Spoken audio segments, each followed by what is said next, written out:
Ba tata na ba mama balinga mikati na nkolo. Nzambe asaleli biso ngolu ya komona mokolo ya lelo jeudi le 3 juin 2021. Ndele yango toli ko bandali yanga na biso na kombo ya tata ya mwana pe ya molimo mosanto. Beto zola kubanda lukutruni ya beto na nkumbi ya tata ya mwana na ya mpeve ya longo. Le Seigneur est roi, les peuples tremblent. Il a son trône au-dessus des chérubins, la terre chancelle. Le Seigneur est grand à Sion. Oui, bien au-dessus de tous les peuples. Qu'on te loue, Dieu présent, grand et redoutable. Oui, tu es l'unique vrai Dieu. Et qu'on loue ta force, roi qui aime le droit. C'est toi qui as fixé nos règles de vie. C'est toi qui as déterminé le droit et l'ordre en Israël. Proclamez la grandeur du Seigneur notre Dieu. Inclinez-vous devant son marchepied. Oui, le Seigneur est l'unique vrai Dieu. Que la grâce et la paix vous soient données de la part de Dieu notre Père et de Jésus-Christ notre Sauveur. Amen. Amen. Ndene yango tolingi kotelema na bao wako kotelema betke kutelama na baina telama na kuimila konti kintwadi numéro 313. Bakudisa mutwizini Buvada de nobe isa uwena wake ikanuso matikano Malikoto kwa untabi usona zakatu kako Somoto wena kiadile yatikule yayotanunwa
Tikete bofanda na bo batelemaki bika beno vwanda na beto zola kusambila nzambi tacha beto kena mazulu nzambi ya zola nzambi ya lenvo ina mekusile beto lenvo na kutala kilumbi ya bubu ya jeudi na ngolo ya beto mosi veta tanzambi miyakele kaka lenvo ito kutambula na nge ni kuno beto na kufutula nga matondo tozali kodjongi so matondo ebele nzambe na biso na lolengo osali biso ngolo ya komona mokolo lelo jeudi na makasi na biso te kaka ngolo tozwi epai na yo nkembo lobiko ezonga bobele epai na nzambe na biso ndine yango totalisi yo liyangani oyo ete yo kamba yango na nguya na yo kwisa twalisa lukutruni ya tata nzambi na isi ya luzolo yenge na ntodusuli ya mpeve yange mbatukulu na nsukunu mfumo beto zola mona kaka nge yina tina suka ya tata nzambi bima nyonso nge hindikaka na suka ya bubu yai kena kusika nge beto mpeke na kusika nge na kilokola yai tambula nkembo nzitusu na masika kena katuka na bansekeli ya bantime beto nzambi ya moyo mamu yenge mezo lati louer l'Éternel car il est bon car sa miséricorde dure à toujours ni kula batikana kutonda nge ndine yango nzambe tolinge to konza kasi na liyanga ni oyo ma enyoso kosala makasi na liyanga ni oyo nzambe ekamba mana nguya molimo mo santo ezala loyembo ezala mabondeli ezala maloba na nzambe na biso tikete molimo na yo akamba nyonso bampati no bazali bisika nyonso nzambe na biso bazali koyoka maloba na yo bazali kolanda liyanga ni oyo bisika nyonso bazwami bamosusu bazali na Amerique bamosusu bazali na Europe na Asie na Océanie Afrique mobimba na Congo na biso bazwami bisika nyonso ezala na Pointe Noire awa na Brazzaville ezala kuna na Betu bisika nyonso nzambe na biso bazali kolanda yo nzambe tiketo ozala na bango molimo na yo nzambe akonza kati na mitema na biso nyonso matondo tata nzambi na inangele enda kutuadisa beto na lukutukuni yai na inangele enda monika tata nzambi na nzila ya nyonso neke salama na lukutukuni yai tibieka lukutukuni ya na kedika mutini na mipia yonzamba na ntalisi yange tata nzambi yake livi na munchu na kia kulunga sabu na tutikele babantu awa na ntoto betike na kata makanda bisika nyonso betikele tata nzambi inza kena kufyetikisa beto nikuna bitina kulomba lemvo na ngenzambi lemvo kila munu lemvo kila mpangi ya munu lemvo kila dibundi nge tata nzambi bika kidimbu ya menga sukliso ya kunuta na zuli ya mosi na beto tata sabu na kukatula imbi nyonso yakakati na bolingo na nzambe olimbisa mabe ya bana na yo longola bipengo na biso longola mabe na biso bulisa mwana oyo azali kolanda liyanga ni oyo nzambe bulisa mwana nzambe tikete makila nelonga makila na Yesu Masiya esalete biso banso tozala peto liboso na yo beto kena kimiru tata nzambi tingeme tambula beto mutini babane ngena lukutukuni yai nangeme lemvo kila beto nyonso tibika tinkembo nzitusu na masika ya kufutukana nge nzambi na nkumbi Yesu Kristo fumu ni vuluzi ya beto amen amen na tango oyo balinga mikati na nkolo tolingi koyambana beto zola kuyamba sana mambo ya nzambi mezonza mutindu yai lutonda kwa mfumu kadi yandiwe na wambote yelemvu andi usikila anga ntangu ikaimani malo na nzambe lobiete bokumisa yawe poete ye azali malamu poete bolamu na ye ezali na suka te amen amen ye na nzela maloba na nzambe oyo tolingi kopesa mbote na bana na nzambe nyonso oyo bazali kolanda liyanga ni oyo bisika nyonso bozali dibunde Yesu Kristo kena kulanda lukutukuni ya bisika nyonso benu ikele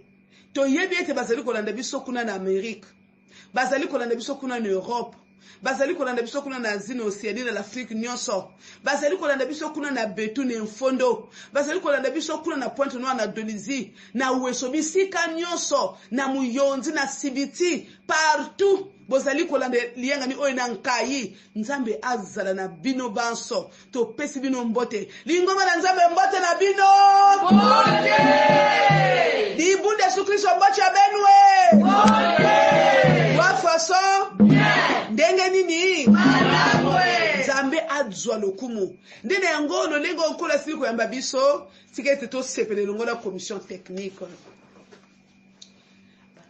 yebela yawe na yo bosusute akokani na ye yebela yawe na yo bosusute akokani na ye yebela yawe na yo bosusute akokani na ye yebela yawe na yo bosusute akokani na ye Ubisa ya wena yo, osusuke akukabila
Nzambe ya sanza oyo betike kuwa kibuku ya mambo ya nzambi ya ngonda yayi ya juin mesonama na mukanda ya 2 Corinthiens chapitre 3 le verset 18 et komami boye nous tous qui le visage découvert contemplant comme dans un miroir la gloire du Seigneur nous sommes transformés en la même image de gloire en gloire, comme par le Seigneur, l'Esprit. Beto ba bonso no tutalanga yezizi, bia fukulwa bonso mulumweno, nkembo amfumu, tukikitulwanga mukifwani kiandi, tuvyokanga munkembo, bonso busalanga mpeve amfumu. Pebiso yonso nabilongi bisili, ko jipwa toko jongi saka nkembo na nkolo lokola talatala toko bongwa na kino motindo na ye longwa nkembo na motindo moko kino motindo mosusu na nkembo oyo euti na nkolo ye molimo. Amen. Amen. Bankundi na Kristo betike na kufinama na kuwa mambo ya nzambi ndeto sengi na moko na commission technique papa anu abondela liboso ete toyoka amaluba na nzambe dibundu mekuvanda nzambi ya lulendo na kudimba inangebe kubika na suka ya eni kuna dispose bachima ya beto nzambi samuchi mambu ina betkina ya unkinzi ni kuna nzambi ya lulendo beto me yadi senge kisielu engene ngeme kusola na suka ya na kusansumuna mambu yenge sadila yandi na kitenzo ina ngeme zola samuchi ntomoso kumunika na dibundu na mkumbu ya Yesu mfumu pe mvulusi ya beto. Amen. Amen. Liboso toyoka maloba na nzambe toko yemba elongo na commission technique. Yimbila 193. Dibundu dionza mane. Abu baba sikiti. Azole na kula. Nata ubaba. Dibundu dionza mane. Abu baba sikiti. Azole na kula. Nata ubaba.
nzambi zonze yange Kristo dona kilokola yai samna tidi bundu yange kena kudimba nkolo loba na yo na tango yo kati na mameme na yo po ete bana na yo bazali koyoka yo na kombo na Yesu Masiya. Amen. Amen. Maloba na nzambe oto komanyola na tongo ya lelo ekomami na mokanda ya Matthieu chapitre 8 les versets 14 à 17. Matthieu 8 14 à 17. Mambo ya nzambi na tinongoka na suka yai yamesonama na mukanda ya Matayi Matthieu 8 14 à 17. Bika betutanga mambo ya nzambi na nkumbu ya mfumu wetu Yesu Kristo. Totangi maloba na nzambe na kombo na Yesu Masiya. Jésus se rendit à la maison de Pierre. Il y trouva la belle-mère de Pierre au lit. Elle avait de la fièvre. Il lui toucha à la main et la fièvre la quitta. Elle se leva et se mit à le servir. Le soir venu, on amena à Jésus un grand nombre de personnes tourmentées par des esprits mauvais. Par sa parole, Jésus chassa ces esprits et il guérit aussi tous les malades. Il le fit afin que se réalise cette parole du prophète Ésaïe. Il a pris nos infirmités et nous a déchargés de nos maladies. Metketanga pena kikongo. Yesu kuendaka na inzo ya piele. Kuna yandi kutaka mama ya kento ya piele ya kulala na mfulu. Samuti yandi vuandaka na dibau. Yesu simbaka yandi na diboko. Mpe dibau manisaka. Yandi telamaka mpe bandaka na kusadila Yesu. Ndangu nkokila kumaka. Bana tinaka Yesu. Bantu mingi yina vuandaka na bampeve ya imbi. Na ndinga ya yandi. Yandi bingisaka bampeve ya imbi. Yandi belusaka mpe bambevo nyonso. Yandi salaka mutindu yina. Samuti mambu yina tubaka mumbikudi Esayi salama. Yandi me baka bampasi ya beto. Mpe me katula bimbevo ya beto. Totangi pe na lingala. Yesu akendeki na ndako ya Pierre. Akuti mama ya mwasi ya Pierre alali na mbeto. Azalaki na fièvre. Yesu asimbiye na liboko. Fièvre esili. Mwasi atelemi pe abandi kosalela ye. Tango pokwa ekomi, ba memeli Yesu bato mingi bazalaki na milimo mabe. Yesu agangeli milimo mabe pe abimisi yango. Abikisi pe bato nyonso ya maladi. Ndenge wana akokisaki makambo profete Esayi alobaka. Ye amemaki mokumba ya bapasi na biso pe alongolaki maladi na biso. Amen. Amen. Balinga mikati na nkolo mama ya likambo ya yenga oyo ezali koloba boye. L'amour inaltérable de Dieu pour l'homme en détresse. Bolingo na nzambe ebongwa na kate epai ya moto na pasi. Luzolo ya nzambi ke kusobaka ve na muntu yina kele na mpasi. Bolingo na nzambe. Soki tumoni nani bolingo na nzambe ekeseli na bolingo ya moto. Zole ya muntu ki akusosana na zole ya nzambi. L'amour de Dieu est différent de l'amour de l'homme. Zole ya muntu ke manisaka. Zole ya muntu ke sukaka. Me zole ya nzambi ke sukaka ve. Soki nzambe alingi yo. Lolingi nzambe alingi biso banso. Alingi mokili mobimba. Alingi yo alingi nga. Bolingo wana ekoko sila te. Me moto koko linga yo lelo. Lobi ya yini yo. Muntu lenda zulange bubu yai. Mbasi yalme soba. Yalme yinange. Voilà pourquoi on dit que l'amour de l'homme est changeant. yake sobaka. Mais l'amour de Dieu ne peut pas changer. Malgré ce que nous sommes, il continue à nous aimer. Et awabaka kuzonda ti zola ya nzambi ke sobaka ve na ntadisi ya muntu na ke na mpasi. Bolingo na nzambe ebongwa na kate epai na moto azana pasi. Beti pensa batu babantu ke kotaka na mpasi na ntango baka na bimevo na ntango baka na bamvita na ntango baka na bamabu mingi ke na fiechikisa bao ke na kukwamisa bao. Moto akotaka na pasi na ntango atunda na bokono na nzoto na ntango azali kobunda bitumba na satana na ntango azana kati ba difficulté lolenge na lolenge. Mende na kati na pasi wana bolingo na nzambe envers moto azana kati na pasi ekoki kobongwa na te lingomba sikama Siama tatamana nunga. Nene yango batu musuba kamisa katsuka azana kati na pasi ete nzambe alingi lisusu te. Baba yake penser c'est yana kubwaba na épreuve, yana kana kubwaba na mvita. Tu yana kana kati ya kimbevo ti nzambe mebika munu, nzambe mekubika munu, nzambe asundolinga, nzambe alinga lisusu te. Batu mike raisonner faut na veille. Même na tango zana kati na pasi, même na tango zana kati na komekama, boningo na nzambe zali, nzambe alingi yo.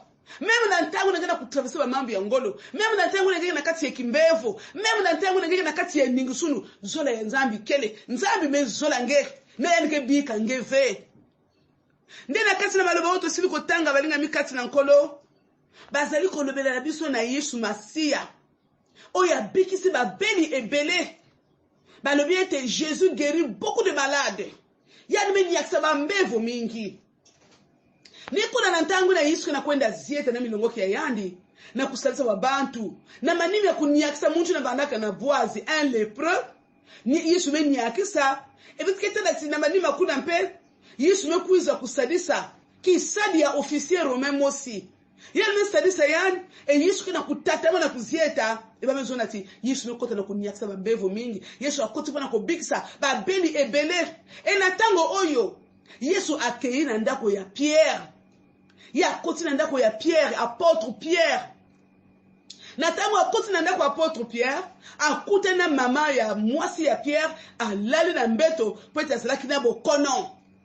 Yesu asimbi mama wana bongo fièvre elongwe fièvre sili mama wana telemi na bozanga nyonso akoti na kosalela tata nzambe ina nakota na inzu ya Pierre yalme bwaba na mama ya Pierre ya kento ya Pierre belle-mère ya Pierre vandaka na yuku fièvre et vandaka ya kulala na fulu alors Yesu mekwenda simba yani du coup kento ile metela kimbevo manisa et elle ne kota na kusadila baou na kuservir baou et même zo na peti na kokila ina ba na tinaka Yesu bambevo mingi ba na babatu na manaka turu moto na bampeve ya imbi alors kaka na parole ya nto na mpova ya yandi Yesu kubenga na kabampeve ya imbi na kati na babantu na yandi niaksaka bambevo nyonso na ba tinaka yandi.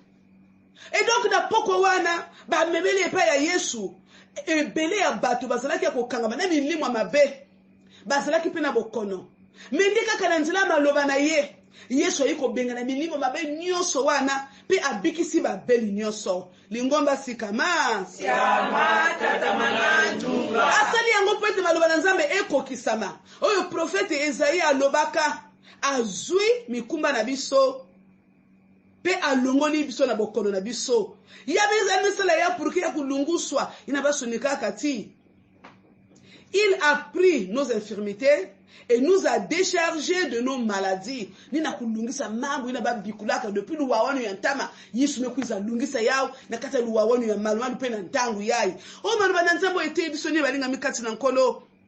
Ce que total dans verset 14 Jésus se rendit à la maison de Pierre et il y trouva la belle-mère de Pierre au lit. Elle avait de la fièvre. Yesu akota kina ndako Pierre, ça veut dire que Yesu pele na kota na inzo yange. Kana Yesu na kota na inzo yange, yanke na tinange lusalusu. Si ba mambo ya parce que na kati ya inzo yange, nyonso be kumanisa parce que la présence de Jésus apporte la bénédiction et la délivrance. Yesu il a kota na inzo ya Pierre, certainement que Pierre mutu invité kiani na kukuza na inzo yandi.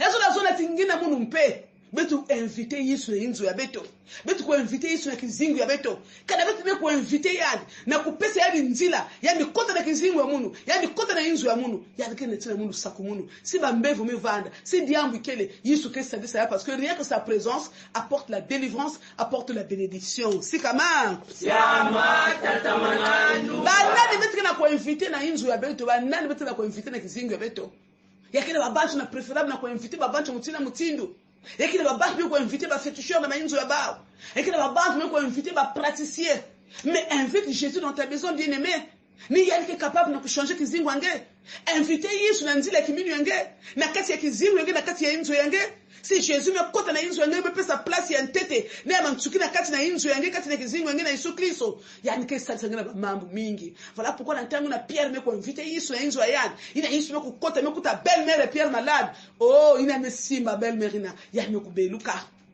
nani yo zali ko bianga batango nyoso kati na ndako na yo bato mingi bazali ko benga banganga kati na bandako na bango bato mingi bazali ko benga bato ba ko beta bwanga kati na bandako na bango olena ko longola na kati ya makambo wana bato bazo sala bakisi te benga Yesu Masia nzela ko nzima na yo na kati na ndako na yo pia esika eli boso pe ya suka kati na ndako na yo epa ya Yesu Masia mokonzi Yesu Masia akonza kati na ndako na yo po ete nyuso mabe elongwa soki babeli bazali bako bika na komune Yesu Masia ko benga lisusu bato misala mabete bato yako beta bwanga na ndako na te bato yako sala bakisi na ndako na te me kanga mabo bele pa na kolo Yesu ma Sia yende mota ko mema lisungi lolenga sala kina ndako wa Pierre akosala ngo pe kati na ndako na yo soki yo fongoli bikuke ya ndako na yo ofongoli bikuke ya motema na yo soki ya koti okomona makambo bele oyo kosala oyo kosunga yo bankoni na Kristo na ntangu na belle-mère Pierre mekuniaka yani kota na kusarala tata nzambi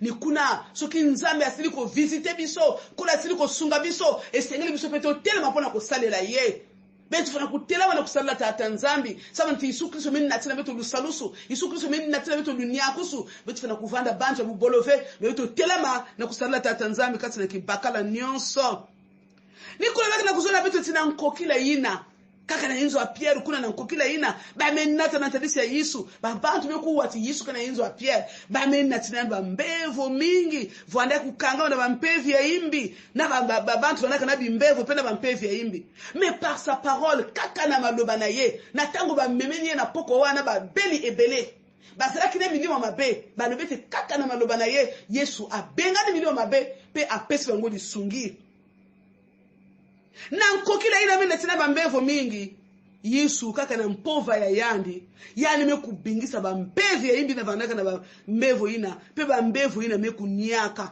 oba nkona Kristo lulendo Yesu Kristo lulendo mambo ya nzambi lulendo ya mpova Yesu Kristo mambo ya nzambi kila lulendo bankoni na Kristo le kila kiminu na mambo ya tata nzambi kana Yesu mezonza diambu yafana kugilama ngepe kana ngeke na kati ya mpasi. Peut-être que tu es possédé par les mauvais esprits. Peut-être que tu as sentir que vraiment quelqu'un est possédé. Peut-être que tu as noté la dossier imbi. Tu vois que tu es menacé par des esprits mauvais. Sache-le que quand on a l'éclat qui vient de Jésus Christ, il y a une benga dans ma venir sur ina. Même à travers cette parole que tu es en train d'écouter, il y a côté que me voanda. Quand on a l'éclat qui vient de ma yanzambi, na ina Yesu mesala na katikati ya bao. Ngebe ba mpevi na katikati ya nge. Yake basika au nom de Jésus. Ainsi qu'on a la dabaloba oyo, ceux qui ont tiré les pas dans le Yesu Masia, attaque aux ana bokono, attaque aux ana minima mabe, na tango yon kola zali koloba, ceux qui ont tiré nikia, milimo des zali ko bima na nzoto na yo na komo de Yesu Masia. Milimo ezali ko mimelo ba ndoto mabe, mi bali ya butu, basi ya butu, kolia ya butu, osana kimete, bazali ko landa yo, bazali ko tire yo, ba nyoko bazali ko swa yo, makambo ebele na kati ba ndoto, wana kimete. Mais na tango yo, notre Seigneur n'a pas changé. Il est resté le même hier, aujourd'hui, éternellement. Oya sali na tango yo, oya na oto tangi na balaba nzambe, akosala ngope na tango opona yo.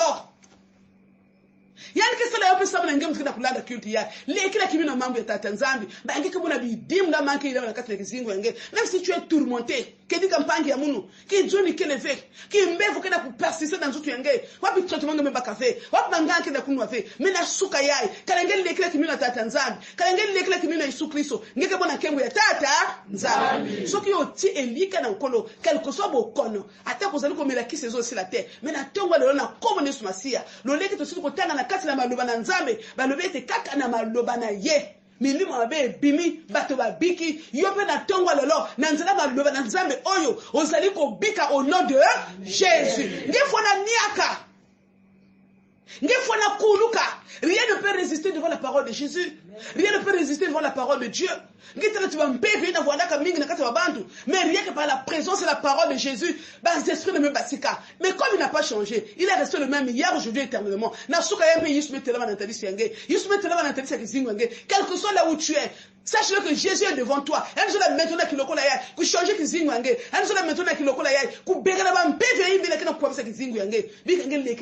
Mets ta foi en action maintenant. Si tu condiments dans les salles na tongo alors, pour être au monde qui mon nzambe, milimo ezeli ko tourmenter yo, et longo na comme Yesu Masia. Bon kono e lati ndo na yo, et c'est là au nom de Jésus. Ni kuna yake na kuzonda ti, mambo zangu na kuzonda ti. Non, mais ya mi yidika baba mu yai, pour que mbe kuduna na basalaka na luwawoni yantama ya kulunguswa, il a pris nos infirmités et nous a déchargés de tous nos malades, et il nous a déchargés de nos maladies, de toutes nos maladies. Nzabi kene nzabi ya moyo. Yano kuzabaka bifuma ya beto bas infirmités ya beto ni ba pasi ya beto. Ba nkwamuso ya beto ba persécution. Ba épreuves ba nzobono. Yano kuzabaka ya. Pe yano kuzanyakisa beto na bimbevo beto nyonso. Oh bien-aimé, samleki na kata manyongo, kunyonga ve, kutila ve, meleki na kimina Yesu Kristo. Yani da meso bave yani ke sabi sange yani ke benga na bampeve imbi na kana kuamsa kizingu yange yani ke natina ngelu nyakusu kidifonge tonda yandi bika tata nzambi kusakuna mambo ya yandi. Amen. Amen.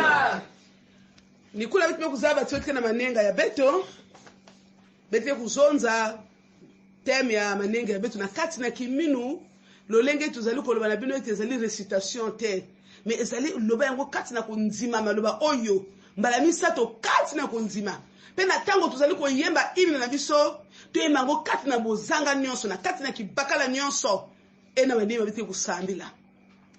Galates 6:17 twende no. Galates 6:17. Que personne désormais ne me fasse de la peine, car je porte sur mon corps les marques de Jésus. Galates 6:17.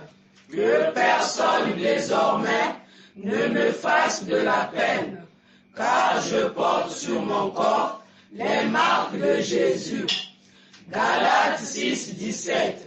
Que personne désormais ne me fasse de la peine, car je porte sur mon corps les marques de Jésus. Hymne yabetoke Kintuadi 476. Masoda manzambi kubane. Evita ya pasi ebutu, abana kapepe sino, abangolo seno mulu kamu, kama usafira, kamule no kolo toba pete, kolo toba kosono, kade na kulu swana.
kotilange bandenga ya 60 jours de prières intenses. Likambo yango ni nesalete yo kota mabonde li oya 60 jours de prières intenses. Est-ce que zali likambo ya kufa na kati na libota? Bato bazali ko kufa chaque année, chaque mois? Est-ce que zali likambo ya kobota? Odi ngolo ko zali bala ozo bota te? Est-ce que zali likambo ya libala? Parce que zo libala te. Est-ce que zali likambo mosala ngemo simezaba? Wapi dia me kosila ngema nenga ya na kiloko na ya potenge kele. Singeke fukama, singeke telama, singeke voanda. Kota na lusambu ludila na telisi ya tatanzani. Yekula diambu yenge na telisi ya tatanzani. Na kimino nyonso. Mutinu da nuku nyaksa bambevo yai. Mutinu nuku basa bampevo yimi na bambevo yai. Yani kuwa bidilu yenge na diambu yenge na yaonsatu. Parce que notre Dieu n'a pas changé. Sambi la kotenge kele. Nzambi tache betuke na mazulu. Nzambi ya zola, nzambi ya lenvo tache nkenda.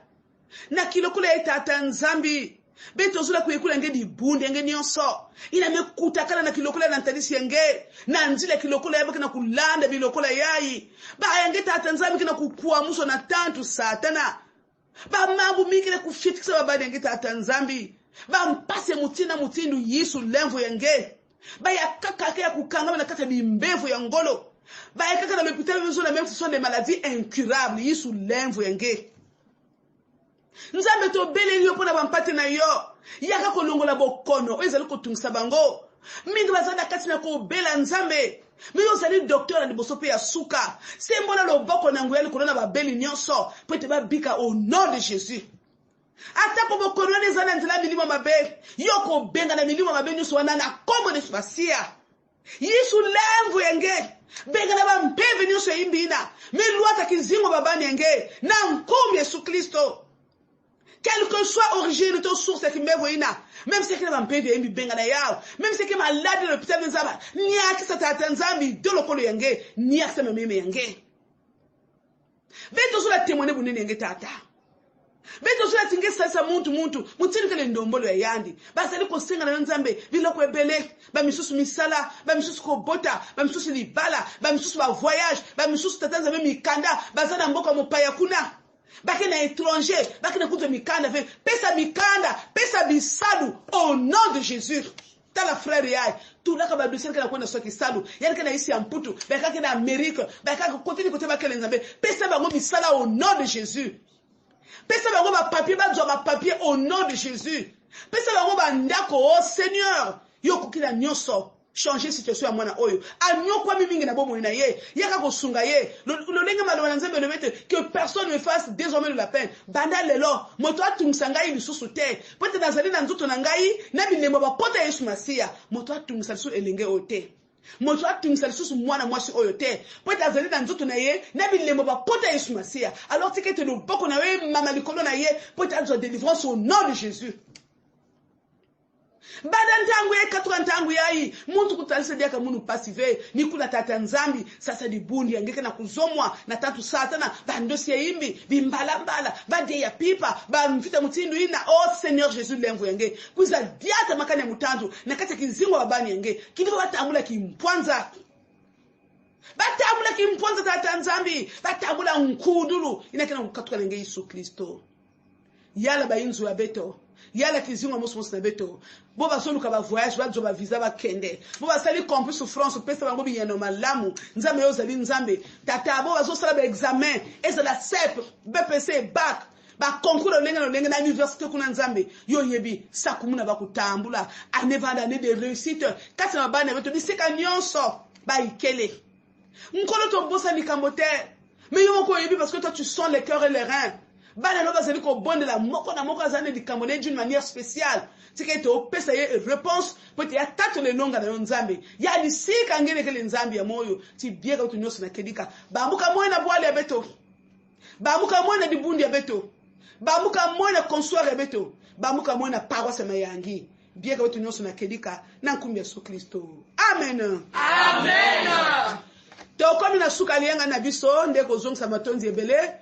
Na ba oyo nyonso basili kolanda biso bipai nyonso bazali matondo na bene kulanda lukutruni ya bisika nyonso nikele Nzambe kusapu muna beno Nzambe apambola bino matondo bene na commission technique tata Nzambe ko bakosala bino ya koleka culte ya beno kopesa na pasteur Pélagie makola na paroisse ya Mayangi matondo mingi O Nzambi ukazolanda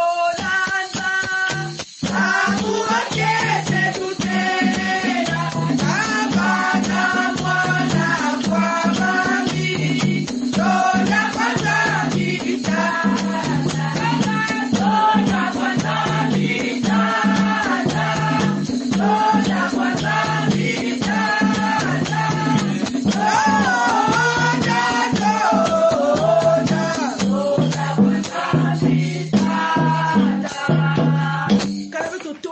tata nzambe tukitonda nani soki totonzi yo te nzambe na biso tokotonda nani matonzi bele po tobanzi na biso pe osukisi na biso liyangani oyo kembo lobiko edzonga bobele pa na yo ni kuna bitu bilakisa nge dibundu nyonso kena kukwelela banzila mutina mutindu vanda nkebi vanda ntanini vanda mvungi batela bampate na yo bisika nyonso bakokende journal elo ozala mobateli mosungi na bango ya batango nyonso nge bie kama tunakedika sababu natinange nzambi akedika kaka ni ndungunu na nkumbi Yesu Kristo fumu ni mvuluzi ya beto tata na biso azana likolo kombo na yo ezala mosanto bokonzi na yo eya mokano na yo esalama na se lokola na likolo pesa biso kwanga ekoki lelo limbisa biso mabe na biso pela moko elimbisi biso bango bazana niongo na biso kamba biso na kati na komekama te kasi bikisa biso na mabe